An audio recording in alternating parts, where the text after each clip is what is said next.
Before we dive into this dramatic story, comment below where you're watching this video from and don't forget to subscribe to the channel for more meaningful stories. This is a tale of ruthless injustice and unexpected redemption, where a single act of cruelty sets off a chain of events that threaten to destroy a covert mission capable of saving countless lives. Late into the night, the city streets still shimmered under the pale yellow glow of street lights, while a steady drizzle lent a surreal quality to the urban landscape. Imani, a bright and resilient 12-year-old with beautifully intricate braids, walked along the wet pavement. Each step she took seemed to echo a quiet determination, even as the rain blurred the lines between hope and despair. Earlier that evening, Imani had proudly attended a secret community event celebrating courage and unity. The braids that crowned her head were more than just a hairstyle, they were a cherished symbol of her heritage and of the love her father, Marcus Johnson, had poured into them. Marcus, a man of significant influence and compassion, had styled her hair with intricate care that morning, whispering, "Your braids are your crown, Imani." But the night was about to take a harrowing turn. As Imani strolled home, her heart still buoyed by the quiet celebration of her identity, the flashing red and blue lights of a police car pierced the darkness.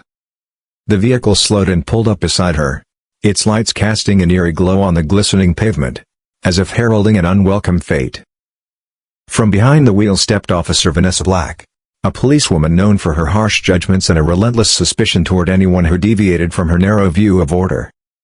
Vanessa's eyes fixed on Imani's meticulously braided hair, and with a sneer, she muttered to herself that such an adornment could only be associated with troublemakers.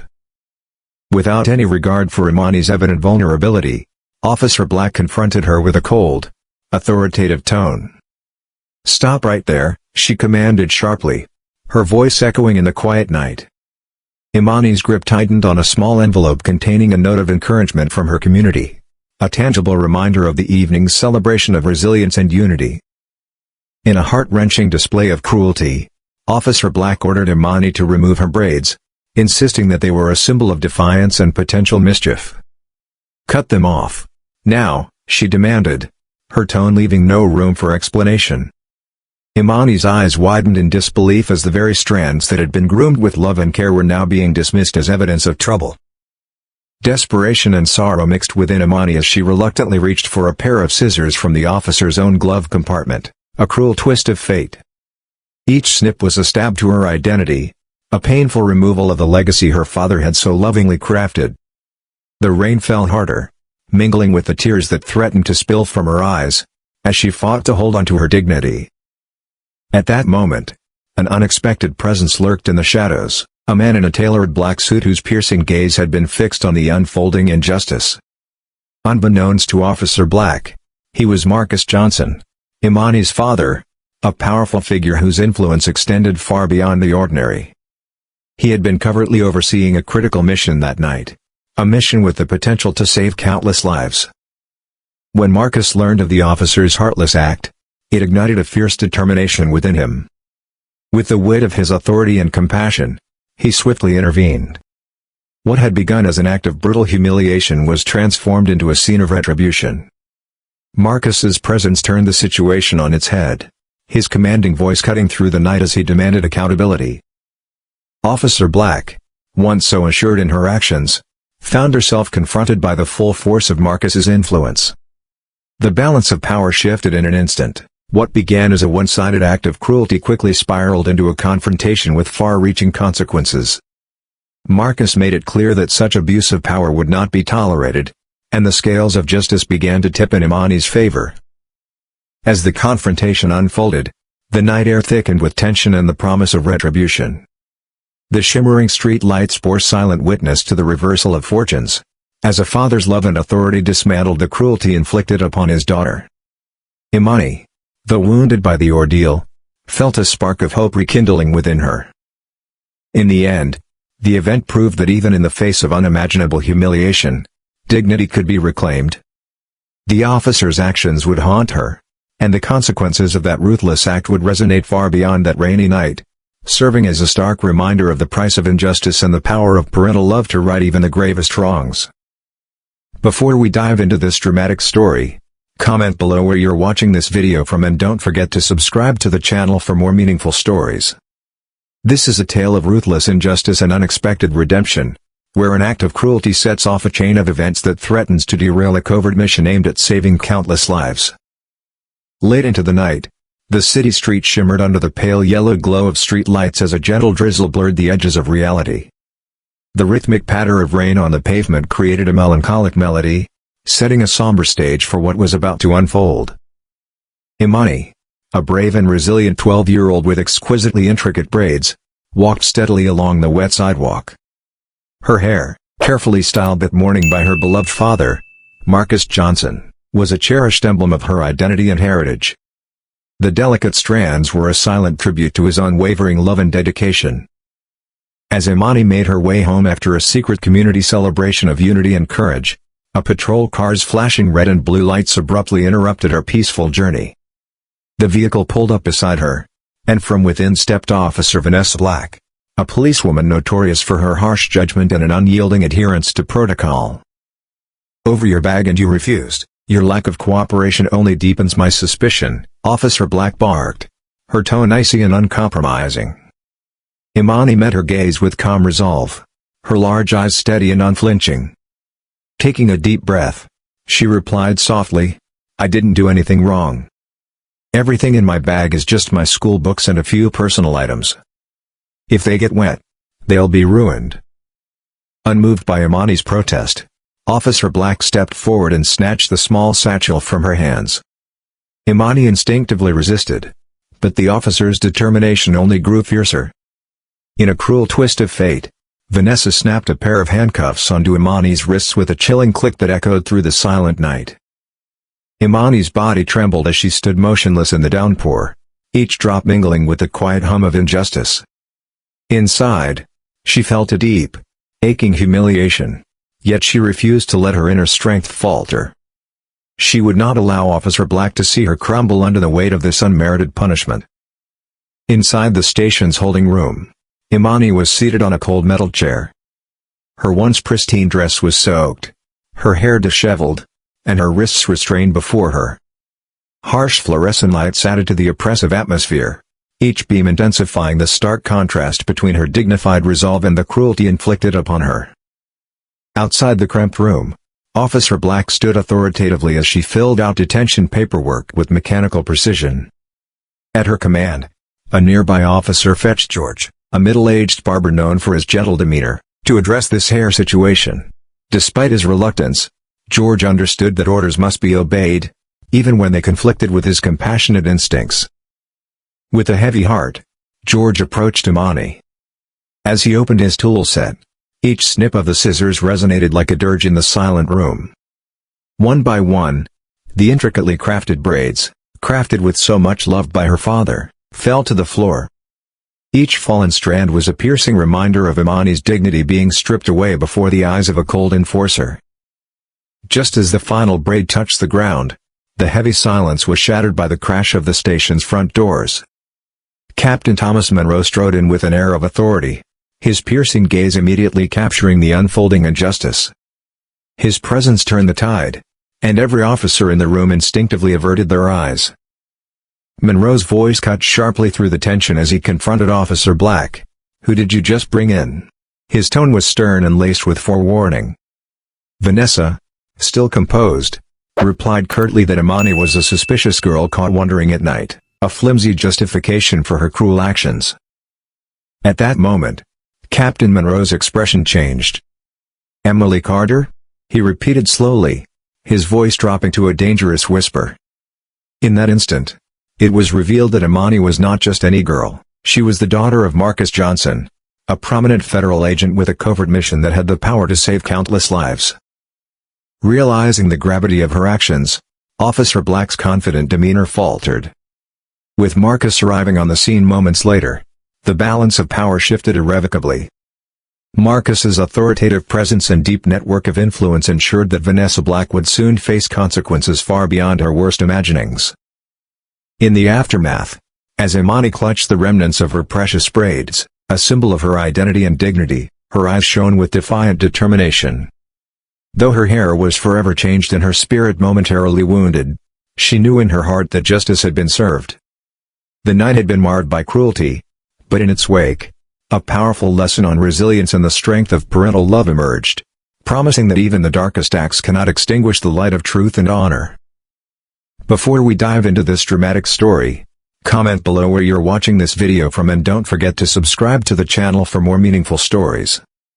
This is a tale of ruthless injustice and unexpected redemption, a night when a single act of cruelty threatened a covert mission that could save countless lives. Late into the night, the city streets shimmered under the pale yellow glow of street lights while a gentle drizzle blurred the edges of reality. Imani, a brave 12-year-old with exquisitely intricate braids, walked home after a secret community celebration of courage and unity. Her hair, meticulously styled that morning by her loving father, Marcus Johnson, was not merely a hairstyle, it was a cherished emblem of her heritage and the pride of a father's devotion. Without warning, the flashing red and blue lights of a patrol car shattered the quiet. The vehicle pulled up beside Imani, and from it stepped Officer Vanessa Black, notorious for her rigid adherence to protocol and her prejudiced assumptions. "You think you had the right to cut an innocent girl's hair based on your ignorant assumptions?"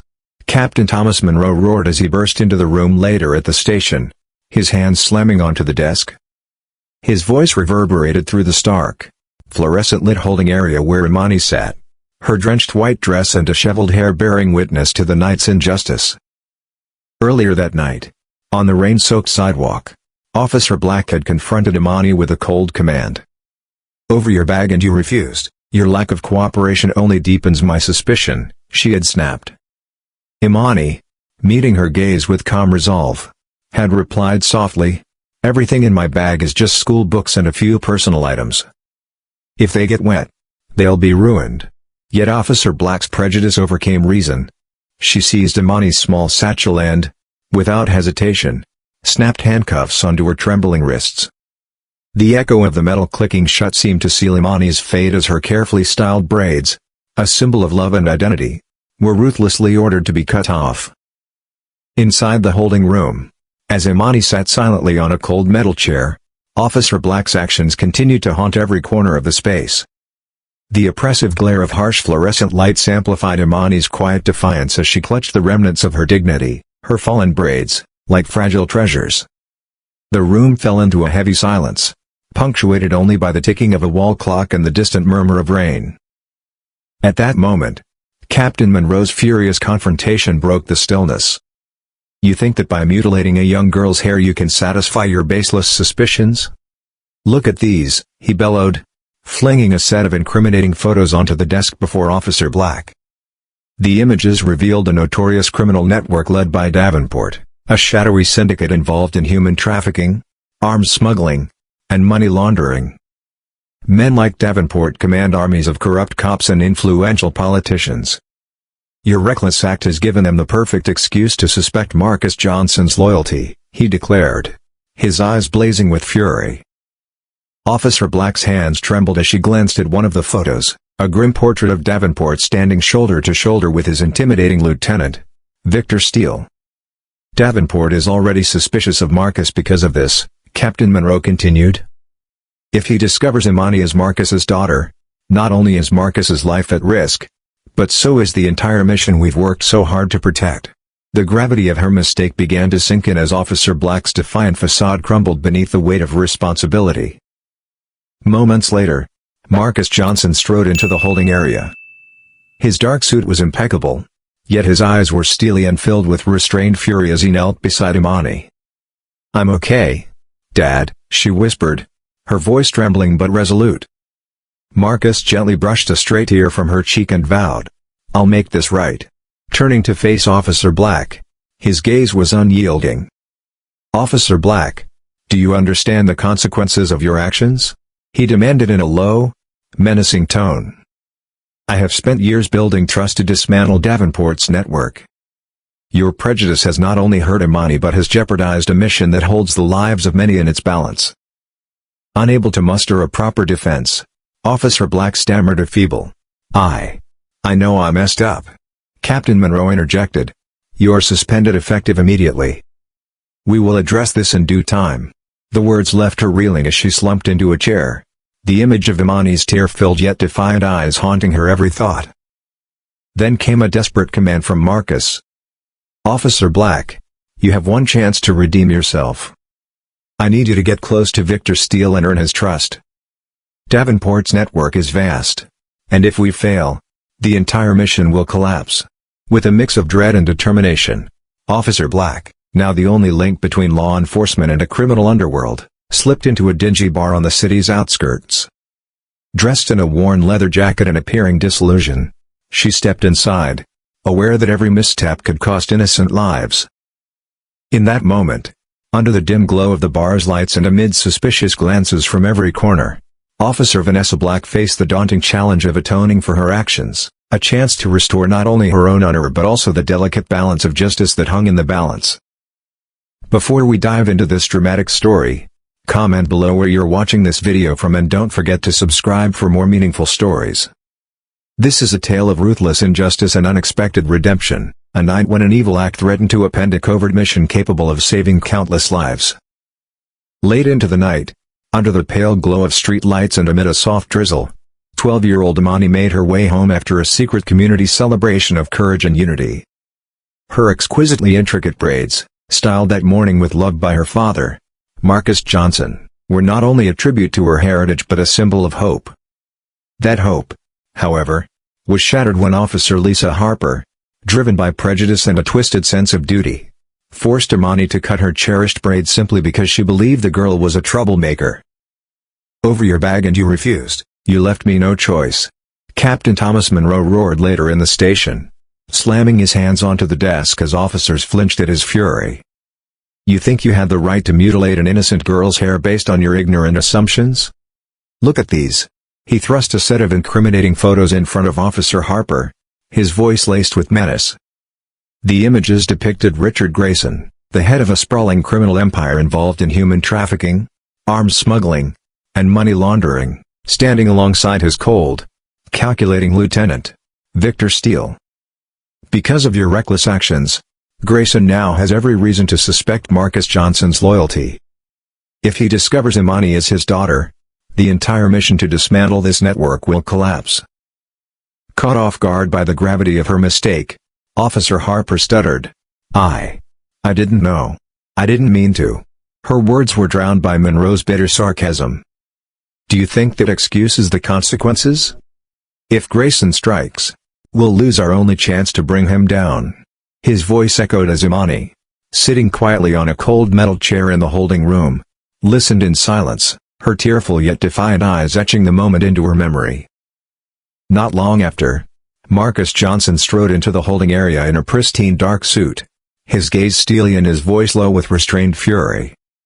"Imani, I'm here," he said softly as he knelt beside his daughter.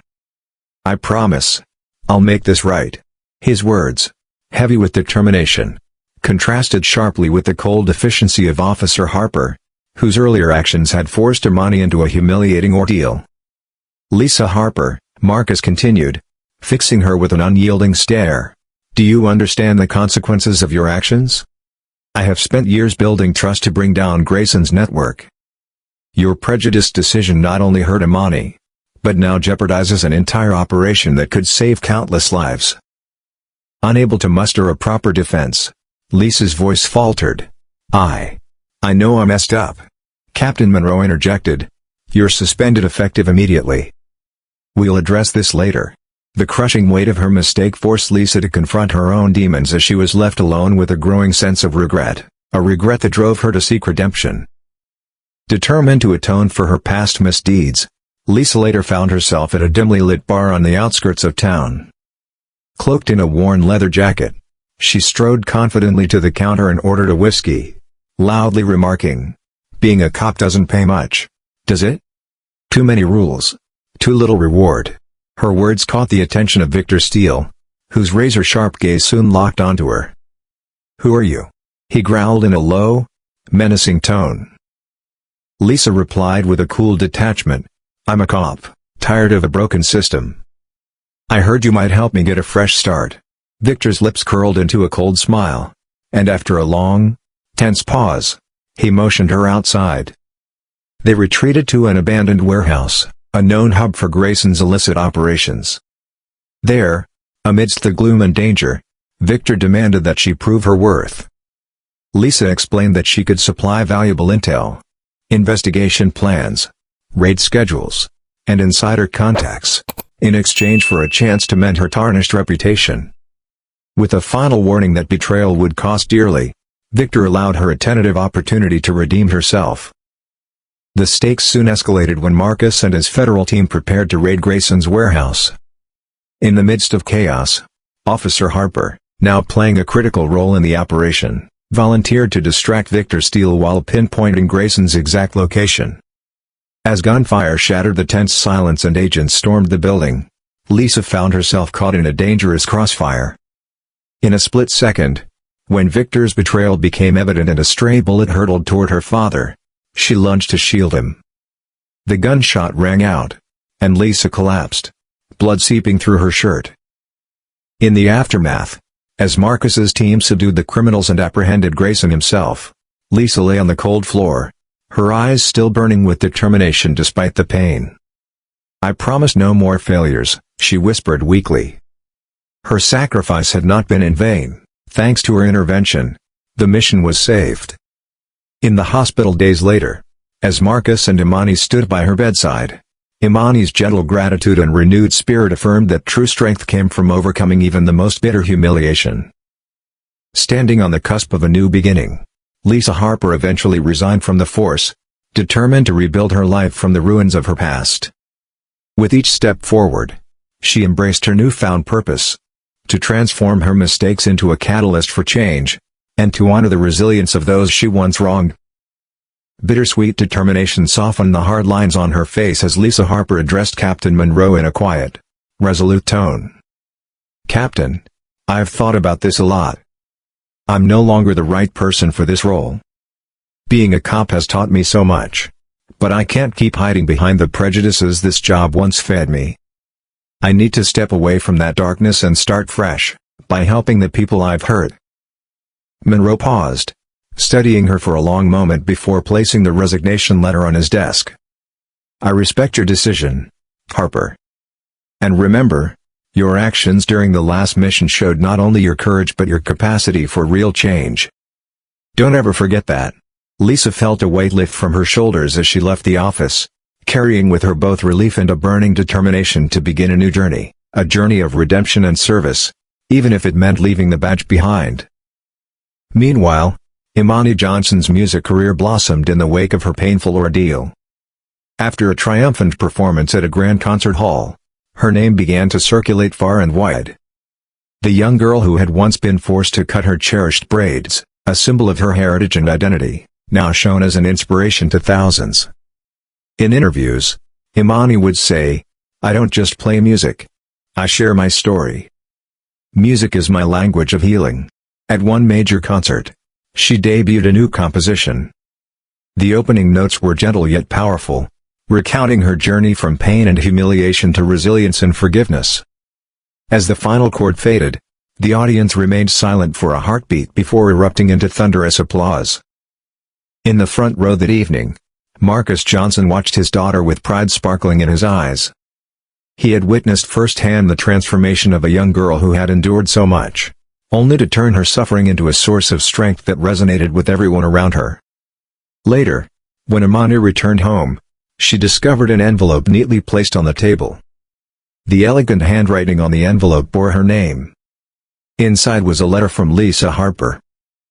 "Imani, I know that sometimes apologies aren't enough.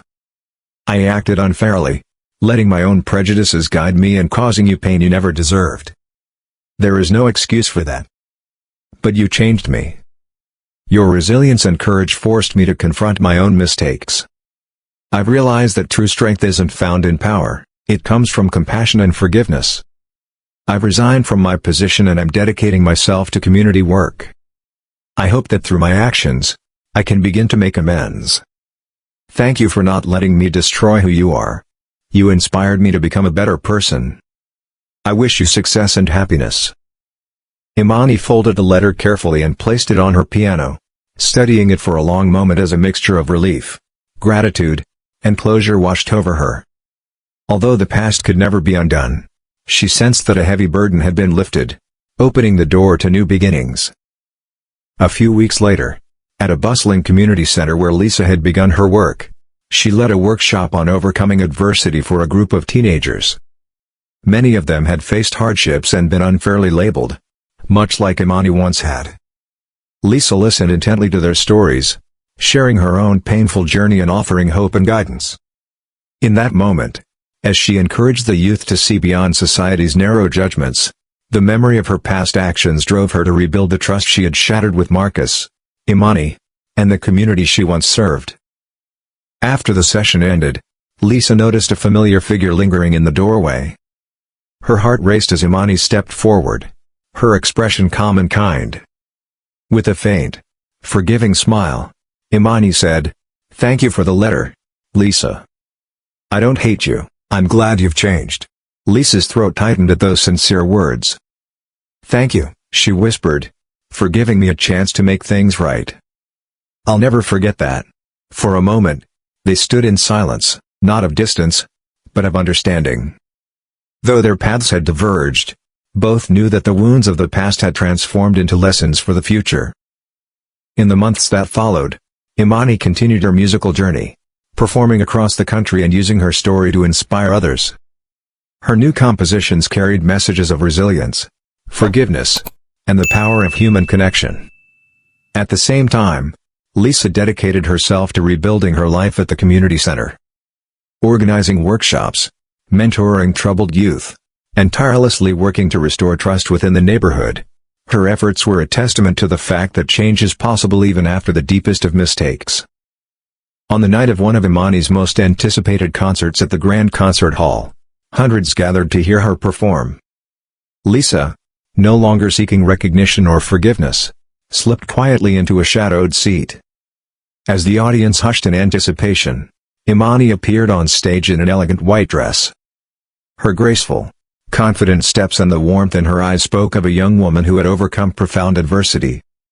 With one final, meaningful nod toward the spot where Lisa sat, Imani began to share her story through the universal language of music, her journey a beacon of hope for all who had ever faced hardship, proving that from pain, beauty and strength can emerge.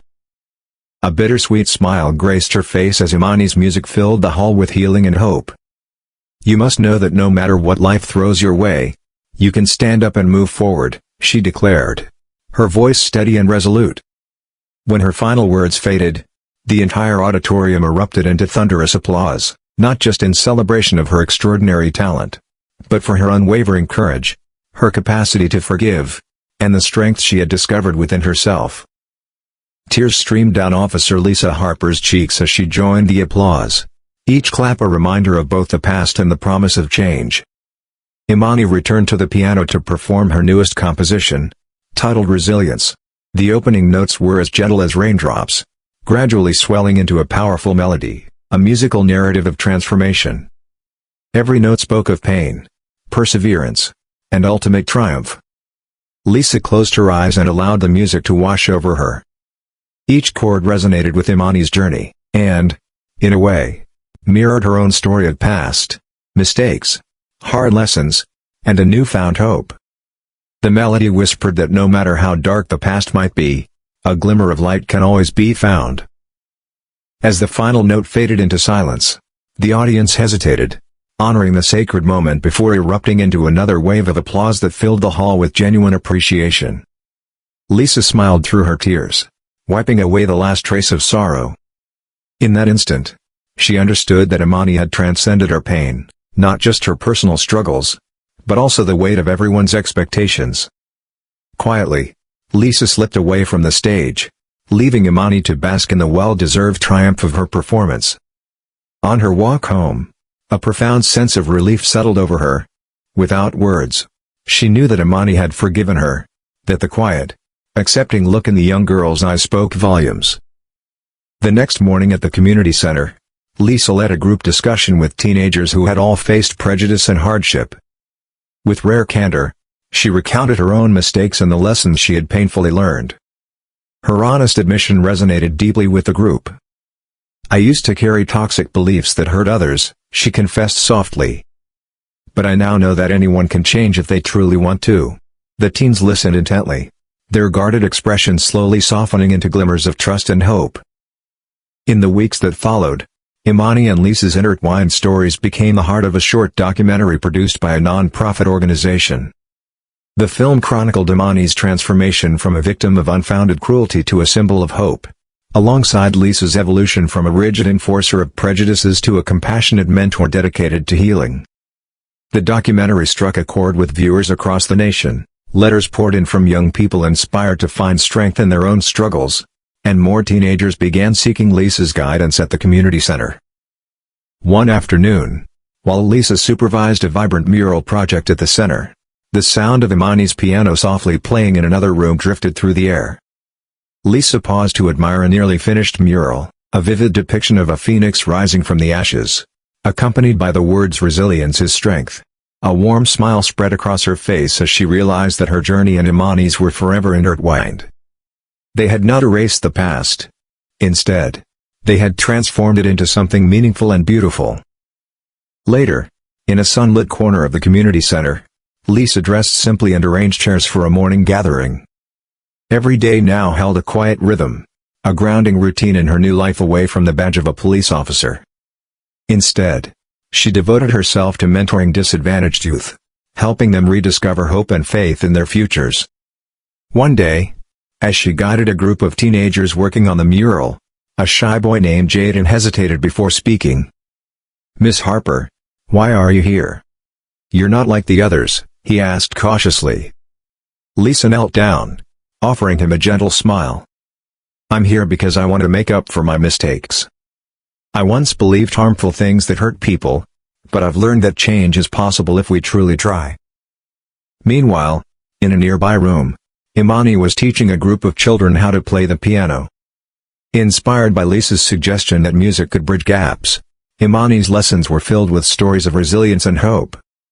When a timid little girl named Lila hesitated at the keys, Imani knelt beside her and said, "I used to think I wasn't good enough either. But it's not about what others say, it's about how you feel when you play." With gentle encouragement, Lila began to find her own voice through music. That evening, as the children performed their pieces for a supportive audience, Imani took the stage one last time. With a serene nod toward Lisa, who sat quietly in the back, Imani shared her story through her music, a story of transformation, forgiveness, and the unyielding power of hope. In that moment, both Imani and Lisa knew that while they could not change the entire world, their courage and compassion could light the way for many others on the path to redemption. Imani's soulful music filled the grand concert hall with an unspoken promise. No matter what life throws at you, you can rise and move forward. As her final words echoed, words that reminded everyone that even the deepest wounds can lead to meaningful change, the hall erupted into thunderous applause. Tears streamed down Lisa Harper's face as she joined the celebration. For her, the applause was not just for Imani's remarkable talent, but for the courage, forgiveness, and inner strength the young girl had shown in overcoming adversity. After the performance, Imani returned to the piano and began her newest composition, Resilience. The opening notes were as gentle as raindrops, slowly building into a powerful melody that told the story of transformation, from pain and humiliation to perseverance and ultimate triumph. Lisa closed her eyes, letting each note wash over her. In that moment, the music mirrored not only Imani's journey but also her own hard-won path of redemption. The melody whispered that even in the darkest past, a spark of light could always be found. When the final chord faded, the audience sat in respectful silence before erupting into applause once more. Lisa smiled through her tears, feeling the heavy burden of guilt and regret begin to lift. Quietly, she slipped away from the stage, content in knowing that Imani's forgiving gaze had spoken louder than any words could. That night, as Lisa walked home under a sky streaked with the hues of dusk, she felt a profound sense of relief. She had taken her first true step toward making amends, not only for the pain she'd caused but also for the person she once was. The following morning at the community center, Lisa led a discussion with teenagers who had faced prejudice and hardship. With heartfelt honesty, she recounted her own mistakes and the painful lessons learned along the way. "I used to believe harmful things that hurt others," she admitted softly. "But I now know that anyone can change if they truly try." Her words resonated deeply with the young people, many of whom had been unfairly judged by a broken system. Over the ensuing weeks, Imani's and Lisa's intertwined stories even became the subject of a short documentary that spread hope across the nation, inspiring countless viewers to find strength in their struggles. While Imani continued to use her music as a beacon of healing, teaching children and performing at local events, Lisa devoted herself to mentoring disadvantaged youth. One afternoon, as she supervised a vibrant mural project at the center, a mural depicting a phoenix rising from the ashes with the words "Resilience is strength," Lisa felt that her journey of forgiveness and growth was now inseparable from the community she was helping rebuild. Yet, even as this new chapter unfolded, not all in the system were learning from past mistakes. On a quiet Thursday afternoon, Officer Jason Miller sat in his patrol car, sipping cold coffee near a local diner. His instincts, honed over 15 years on the force, flared when he spotted a sleek black Mercedes cruising slowly along Oak Street. Behind the wheel was a young black woman, and beside her sat her twin sister, both dressed in what appeared to be medical scrubs. Miller's jaw tightened as he recalled the opulent homes just 2 blocks away, a stark contrast that deepened his suspicions. Ignoring the visible hospital ID badges dangling from the rearview mirror, Miller pulled over the Mercedes and barked out his request for license and registration. The driver, introducing herself as Dr. Sarah Bennett, calmly replied that she and her twin, Dr. Rhea Bennett, were trauma surgeons at Metro General Hospital, rushing to an emergency. But Miller's prejudiced instincts would not be swayed. As he scrutinized them, his radio crackled with an urgent trauma alert. Multiple vehicles were involved in a major accident near City General. Then, his personal phone rang, a call from Nurse Martins informing him that his daughter, now named Amara Miller and only 16, was critically injured in a highway accident. In that harrowing moment, Miller's heart pounded with dread as he realized his unfounded traffic stop might have cost precious minutes. Rushing back to the Mercedes with shaking hands, he confronted the Bennett twins, whose professional demeanors had faltered under the weight of the news. With his voice breaking, Miller pleaded, "Amara, please, I just got the call." The stark realization that his prejudice had nearly cost his daughter her life transformed his anger into overwhelming remorse. That evening, as the community center continued to glow with hope from Imani's concert and Lisa's mentoring, Miller's personal tragedy served as a harsh reminder of the destructive power of bias. While Imani and Lisa had forged a new path of forgiveness and redemption, Miller was left to confront the consequences of his own actions, a journey that might yet change him, if he could find the courage to let go of his old instincts. In the end, both stories stood as a testament to the transformative power of resilience, compassion, and the unwavering belief that even the deepest wounds can lead to a brighter future. The twins' expressions shifted instantly, from restrained frustration to focused determination. Dr. Talia Rivers was already on her phone, urgently contacting the hospital, while her twin sister, Dr. Tara Rivers, started the car without hesitation. "This is Dr. Talia Rivers. We're running behind due to a delayed traffic stop. Inform our team to begin prep and tell Dr. Matthews to start the initial assessment immediately." Turning toward Officer Darren Miller, Dr. Talia added, "We need to get there without delay. Will you provide an escort?" Miller nodded numbly, his hands trembling so badly that gripping the steering wheel became a challenge. With a heavy heart and flashing red and blue lights behind him, he activated his sirens. Soon, a sleek black Mercedes surged forward in front of him, and together they sped toward City General Hospital. During the brief 5-minute drive, Miller's thoughts were a storm of bitter realizations. If he hadn't stopped the vehicle, the medical team might already have been at the hospital. If his own prejudices hadn't guided his actions, they could have secured those precious extra minutes needed to prepare for his daughter's arrival. Peering through his patrol car's windshield, Miller saw the Mercedes navigate through traffic with remarkable precision. The twins were coordinating over speakerphone, voices calm yet urgent, as they fine-tuned surgical strategies and relayed orders to their team. In no time, the duo pulled into the emergency entrance of City General, where hospital staff awaited their arrival. Dr. Talia Rivers leapt from the car, tossing her keys to a waiting orderly, while Dr. Tara Rivers adjusted her surgical cap with swift efficiency. "Officer Miller, follow us, Dr. Talia, over here," Talia called, glancing over her shoulder as they rushed inside. Miller trailed behind them, feeling painfully out of place in his uniform amidst the flurry of medical personnel. They soon reached the trauma bay, where his daughter, Emma, lay surrounded by a flurry of urgent activity. Miller's heart nearly stopped when he saw her, a young girl in a soap school cheerleading uniform, her face marred by deep cuts, while machines beeped frantically nearby and a nurse shouted, "BP 80/40. Get her 2 or 3 units now." Dr. Talia Rivers turned to Miller, her tone firm yet compassionate. "Officer, we need your consent for emergency surgery. Emma is suffering from internal bleeding and possible head trauma. Every second counts. Do we have your permission?" With his throat dry and his hands shaking, Miller frantically scribbled his signature on the forms as a nurse thrust them into his grasp. Helplessly, he watched as his daughter was wheeled toward the operating room. The twins, side by side, barked out orders, "Type and cross for 6 units, get a CT on standby, and alert anesthesia, we're heading up to the ER now." As the operating room doors swung closed, any trace of the woman he had earlier profiled and harassed during the traffic stop seemed to vanish. In her stead stood a confident, compassionate surgeon ready to fight for Emma's life. "Officer Miller, we will do everything we can for Emma. The waiting room is down that hall. Someone will update you regularly," Dr. Talia assured him, meeting his eyes with a sincerity that cut through his guilt.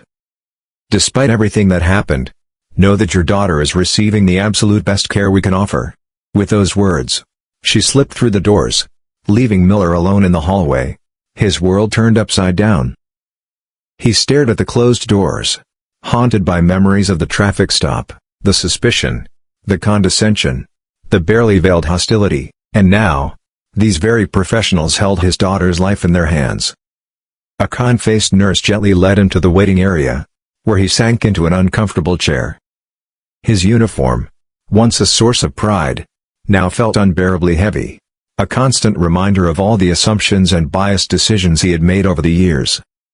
The clock ticked loudly in the quiet room, each second a painful reminder of the precious time wasted, time that might have been vital for Emma's survival. After 2 agonizing hours of restless pacing, during which every time the ER doors opened his heart leapt in hope only to be dashed again, Dr. Talia Rivers finally emerged. Still wearing her surgical cap and now in clean, changed scrubs, she approached Miller with a measured urgency. "Emma is stable for now," she announced, immediately noticing the fear etched on his face. "Dr. Tara is continuing with the main surgery, but I wanted to update you personally on our findings." Guiding him to a quieter corner of the waiting room, Dr. Talia explained, "Your daughter suffered significant internal bleeding from the impact. Thankfully, the airbag saved her life, but she has a ruptured spleen that we're removing. There's also some brain swelling that we're monitoring closely." Miller slumped against the wall, a wave of shame washing over him. "She's weak, but she'll live," he murmured. "We're doing everything we can," Dr. Talia replied carefully.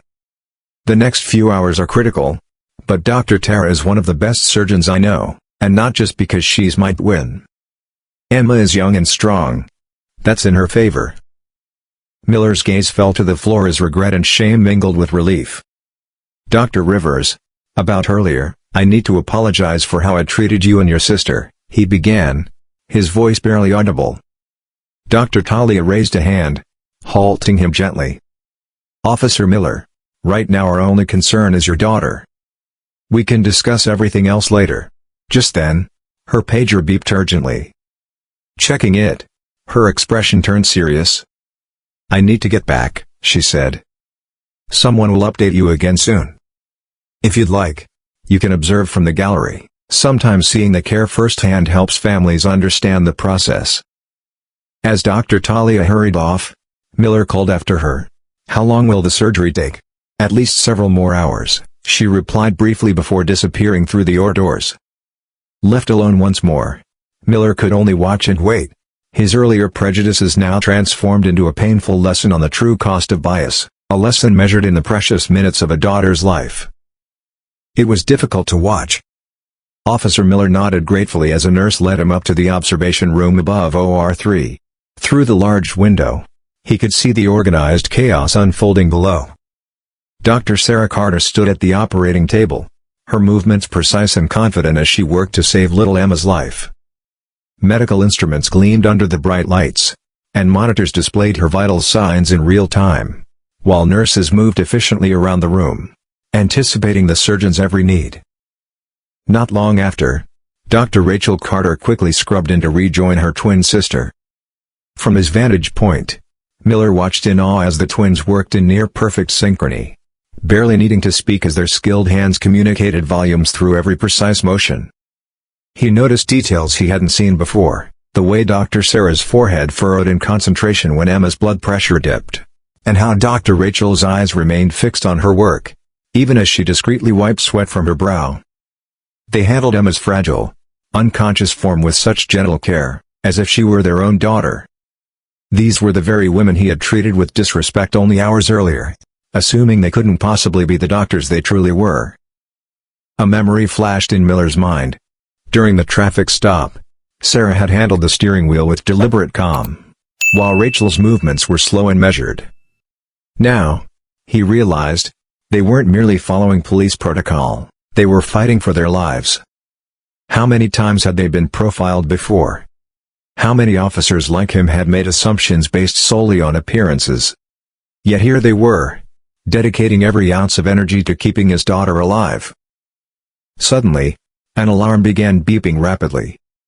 Miller pressed closer to the glass as the surgical team's movements grew more urgent.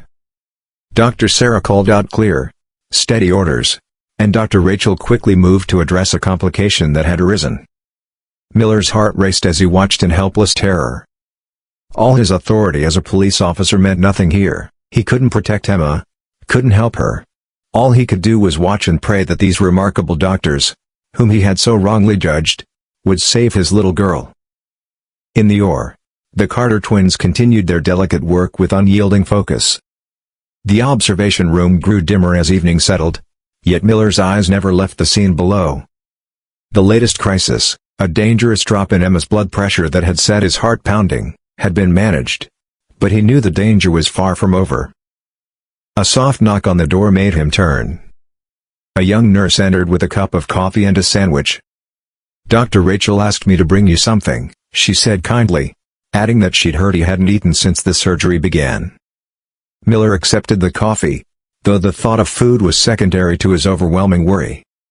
"How long have they been operating?"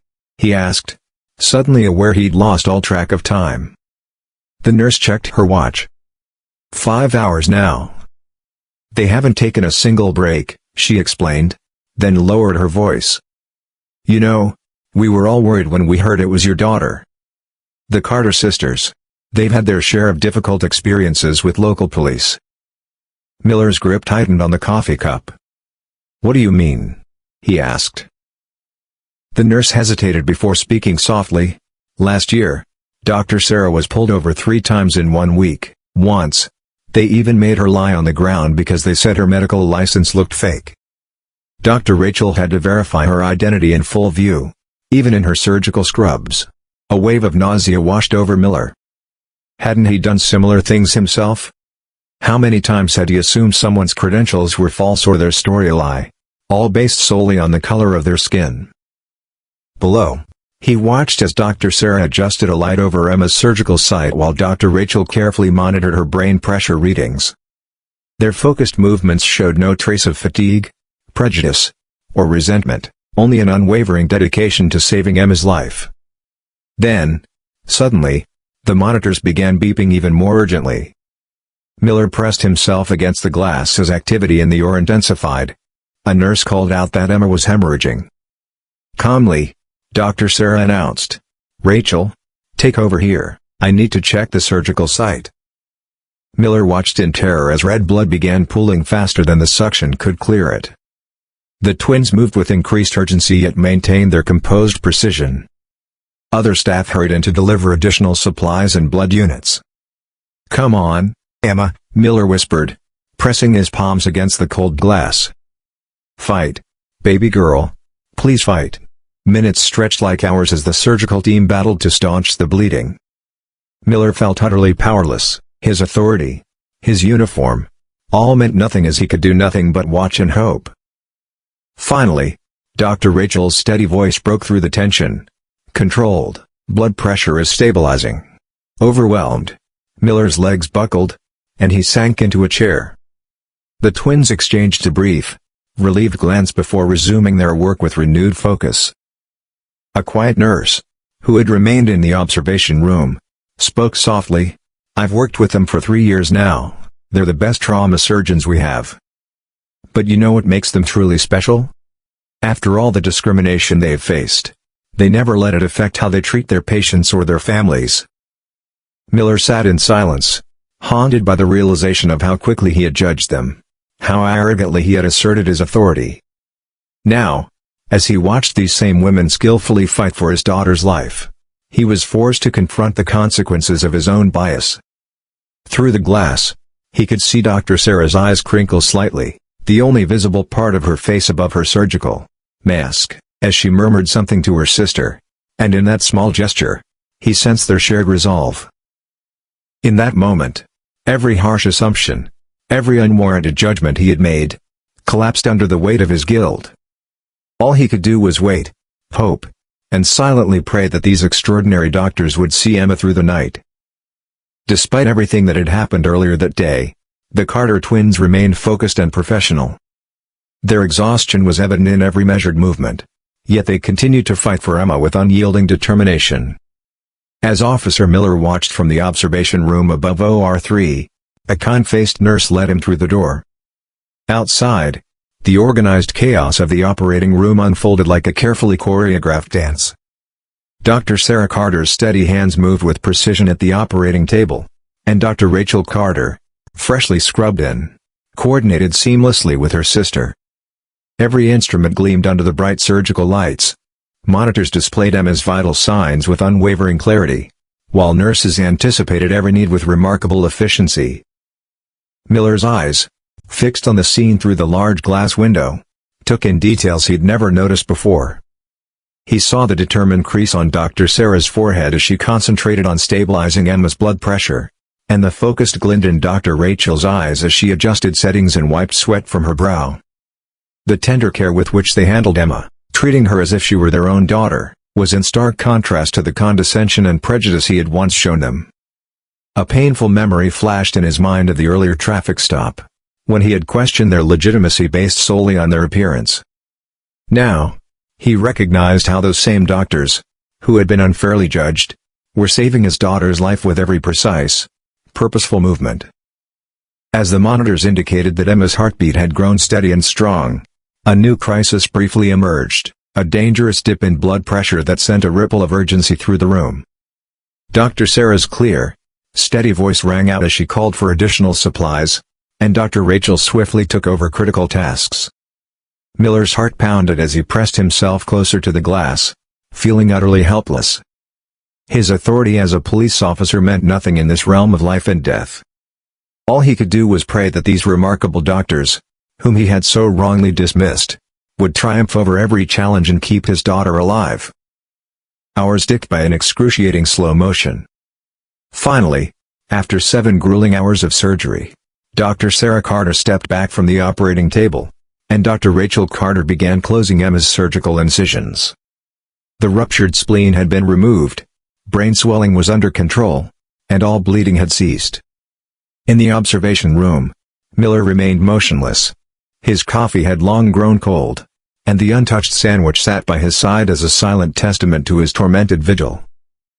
Moments later, Dr. Sarah removed her gown and mask, rubbing tired eyes as she made her way to the waiting area. Her voice, soft and hoarse from exhaustion, reached Miller as she said, "Officer Miller, Emma is stable for now. We've done everything we can. The next 24 hours are critical, but I'm cautiously optimistic." Miller's legs trembled as he managed a broken thank you, his voice heavy with emotion. Dr. Sarah's expression softened even further. "She'll be in recovery soon. You should see her in about an hour once we settle her in the ICU. She's a fighter. Her vitals stayed strong even during the toughest moments." Unable to hold back any longer, Miller's voice cracked as he began. "Dr. Carter. About earlier, I need to apologize. I delayed your arrival here because of my own prejudice. I made assumptions that cost precious time you might have needed." His eyes welled with remorse. Dr. Sarah's gaze was steady but compassionate as she responded, "Officer Miller, our focus now is on Emma. We can talk about everything else later." Just then, Dr. Rachel, removing her surgical cap and appearing both exhausted and satisfied, joined them. "Emma's being moved to recovery now. Her initial post-op readings are good," she explained quietly. Miller turned to face both sisters, his voice trembling. "I know an apology isn't enough, but I want you to know, I see you now, truly. I promise to change, not just in words but in actions." The twins exchanged a look that conveyed a silent, shared understanding before Dr. Rachel added, "Actions speak louder than words, Officer Miller. Now, please, let's check on Emma in the ICU. The nurses will get you there when you're ready. Try to rest. She'll need you strong when she wakes up." Before the sisters departed, Miller couldn't help but ask, "How do you do it? How do you keep going, keep caring, even when faced with people like me?" Dr. Rachel's reply, firm yet gentle, resonated deep within him. "Because every life matters, Officer Miller, even those who might be judged unfairly."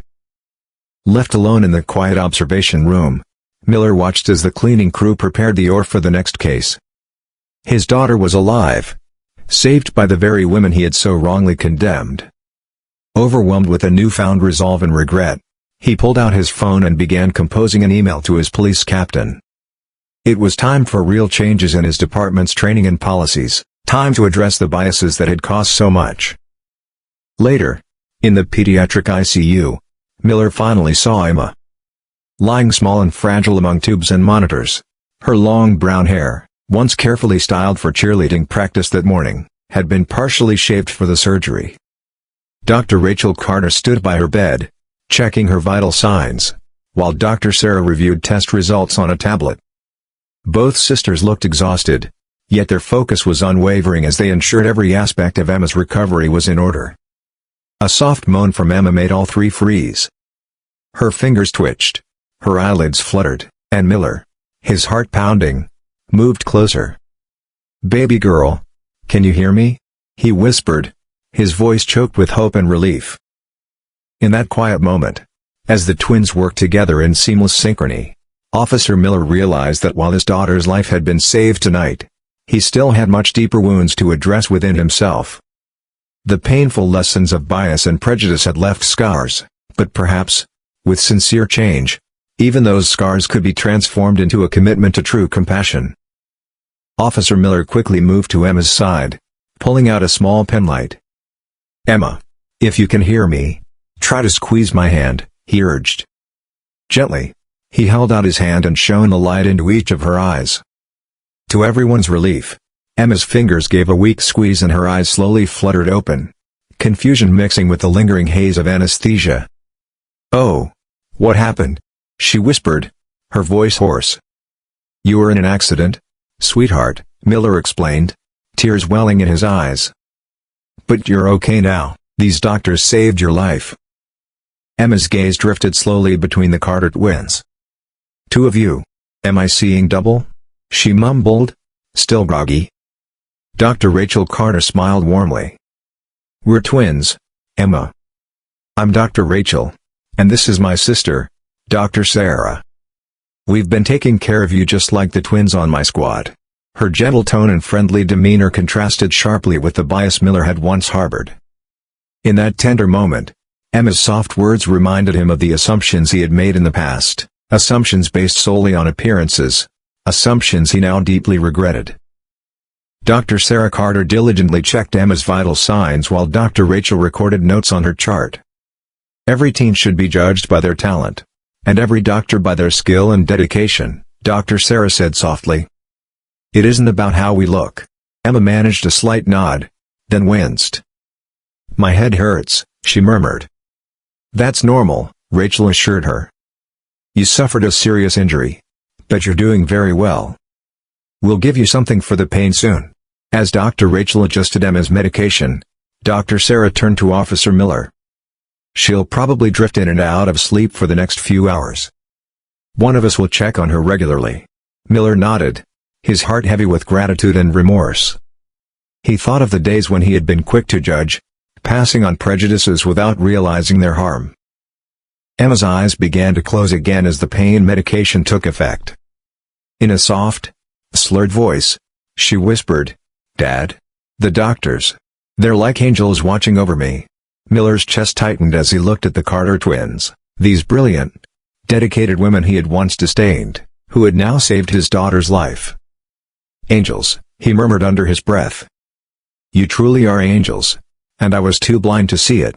Their skilled hands and unwavering focus in the operating room were a testament to their professionalism and humanity. Over the next 3 days, Emma's recovery progressed remarkably. She was moved from the ICU to a regular room, which was now decorated with cheerleading pom-poms and get-well cards from her squad. The Carter twins continued to monitor her condition, visiting less frequently as the immediate dangers subsided. Yet, every time Officer Miller passed by her room, he was reminded of the life he had nearly cost her with his own biases. Determined to make amends, Miller spent the next 2 days working with his police department and the hospital's administration to organize a special training session. In a recorded testimony shown to his fellow officers, he confessed, "I pulled over 2 doctors because of the color of their skin. I delayed them from reaching a critical emergency surgery, and that patient was my own daughter. My actions could have cost her her life." His voice echoed through the conference room as dozens of his colleagues listened in silence, many of whom had shared similar prejudices without even realizing it. The Carter twins sat at the front, their dignified presence a constant reminder of resilience and transformation. Taking a deep breath, Officer Miller stepped up and said, "That's my story. But it isn't just about me. It's about every time we let our assumptions override our judgment, every traffic stop based on bias. Today, I promise to change, not only in words but in actions." His heartfelt words stirred the room into a reflective silence. Later that day, Miller returned to the pediatric ICU to see Emma. Lying small and fragile among tubes and monitors, her long brown hair, once carefully styled for cheerleading practice, had been partially shaved for the surgery. Dr. Rachel Carter stood by her bed, checking vital signs, while Dr. Sarah reviewed test results on a tablet. A soft moan from Emma made Miller's heart ache, and he whispered, "Baby girl, can you hear me?" In that moment, he realized that his daughter's life had been saved by the very people he had once judged so harshly. Determined to do better, Officer Miller sat down at the foot of Emma's bed and began composing an email to his police captain, advocating for new training protocols that addressed bias and prejudice. He knew that while his daughter's life was now in the best possible hands, he had a long way to go in mending the wounds within himself. Today had taught him a painful, yet vital lesson, that every life matters, regardless of appearance, and that true vigilance means protecting all citizens with compassion and respect. Ultimately, the efforts to connect police and healthcare workers proved to be a significant turning point. After the incident, the Carter sisters committed to maintaining regular dialogue with the police force, organizing ride-alongs, rotating hospital shifts, and monthly meetings. The next time you pull over a black doctor, or a lawyer, or a business person, or even a student, remember that your biases could cost someone their life, just like we almost didn't save your child, Dr. Sarah Carter said. During the hour-long joint training, the officers asked questions, and the Carter sisters shared their personal experiences with discrimination. Some were defensive, some were thoughtful, but all participated sincerely. When the meeting ended, Emma, who had overcome her pain and was slowly recovering, appeared at the door in a wheelchair, weak but hopeful. "I want to thank my angels again," she said with a small smile, closing her eyes to look at the Carter sisters and her father, Officer Miller. Officer Miller gently kissed his daughter's forehead before turning to his colleagues and saying, "That's the most important thing, not the statistics, not the assumptions or the stereotypes, but really seeing people as people. Cherishing each individual." At the same time, the Carter sisters moved Emma into a wheelchair, checking the surgical incisions with care and professionalism, making it clear that, Despite the discrimination, they still valued each patient's life. 6 months after the accident, Officer Miller stood before a podium in the main hall of City General Hospital, which was filled with police, medical staff, media and the public. Behind him, Carter and Emma, now fully recovered and back in their dance squad, sat beside him. Miller began in a powerful voice. "Today, we celebrate not only the success of our joint training program, but also a change in culture. In the last 6 months, the number of racial profiling complaints and bias-based pullovers has dropped by 70% in our region, and paramedics have reported no delays due to police intervention." He gestured toward Emma, her fine uniform shining in the solemn atmosphere. "My daughter survived because of 2 brilliant doctors, 2 doctors I had underestimated and put off until the last minute. That day changed me forever and began a change in our entire department." Dr. Sarah Carter stepped up to the podium, her white coat still in place. "When Officer Miller proposed this training, my sisters and I were skeptical at first. We've heard promises of change before, but this is different. It's about action, not just words." Dr. Rachel Carter joined her. "Over the past 6 months, the officers have been on duty in the emergency room, seen firsthand the defining moments of emergency medicine, and even gone on trips together. It helps them understand our perspective, not just as doctors, but as Black women battling prejudice." Emma, sitting next to her father, watched with pride as he and the doctors who saved her continued to change the community. She remembered her fellow dancers, Jasmine and Jessica, who were considered diversity but were actually elite pilots. She told herself that everyone deserved to be judged on their talent and dedication. The ceremony continued with awards and recognition. Other hospitals had begun adopting the training program, and police departments from neighboring cities sent representatives to learn from the experience. Change was truly felt from that eventful day. After the ceremony, Officer Miller found the Carter sisters in the hospital hallway. "You didn't just save my daughter's life. You saved the soul of our department," he whispered. Dr. Sarah Carter smiled. "Change starts with the individual, Officer Miller. You're willing to change, and that's what matters most." "Doctor, that's what this show is all about," Rachel Carter added. Emma walked up to her father with the confidence of a girl who had survived death. "Daddy, can I go get ice cream with you after your checkup next week?" Her father smiled and said, "Of course, honey." Before leaving, Emma pulled 2 small boxes from inside her visor, containing 2 silver angel wing pendants, the angels Officer Miller had mentioned. The Carters accepted the gifts with emotional smiles, but the moment was broken by the pagers blaring. "Okay. Duty calls, new accident. No police escort this time," Dr. Sarah Carter said, a small smile on her face. As the Carters hurried back, Officer Miller watched, heavy-hearted but hopeful. "Great doctors, real angels," he thought. He recalled the prejudices that almost cost him precious moments. In the middle of the hospital corridor, he saw a newly hung plaque. "Prejudice slows progress. Understanding saves lives." Underneath were the traces of a police shoe and a medical shoe, walking together towards the future. The story of a stereotyped officer and 2 Black doctors became a testament to the possibility of change, the power of forgiveness, and the triumph of human dignity over prejudice. In the end, it was not just Emma's life that was saved, but the beginning of many lives saved. One consciousness changed, one heart opened. Change does not come from empty words but from real actions, and today, everyone knows that every life is worthy of respect, regardless of skin color or background. This story is a powerful reminder that our assumptions and biases can have life-altering consequences, but real change is possible when we choose to see people for who they truly are. In our daily lives, it is important to approach people with compassion and an open mind, recognizing that each individual has a unique story and potential that goes beyond superficial judgments.